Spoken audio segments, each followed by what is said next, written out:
Тэхніку фінгер-пантінг, жывапіс пальцамі, мастачка абрала даўно. Арыгінальны падыход надае палотнам незвычайную форму, яе сюжэты даволі казачныя. Без фантазій і дамалёвак не абышлося. Некаторыя мясціны паказала не ў класічным выглядзе. Нават не кожны з наведвальнікаў адразу адгадае пляцоўку. Живопись пальцами – это тот процесс творчества, который имеет к творчеству, к самовыражению более прямое отношение, чем живопись с помощью ремесленного инструмента, типа кисточки, пера и так далее.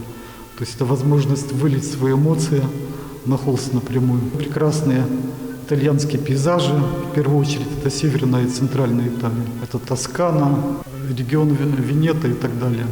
Экскурсія на гандоле ў Венецыі, там жа прайшоў і карнавал, захавала на палотнах уражанні. Уся экспазіцыя цалкам 3 асобныя блокі. Яе мова мастацтва – гэта дэкаратыўнасць і абстрактнасць. Не абышлося без тэм сучасных, показала лад жыцця італьянцаў падчас пандэміі.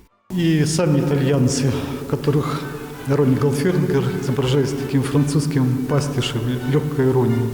Это итальянцы на балконах во время карантина. Это довольные, счастливые итальянцы, сидящие в своих кафешках в центрах городов. И все это бесконечно мило.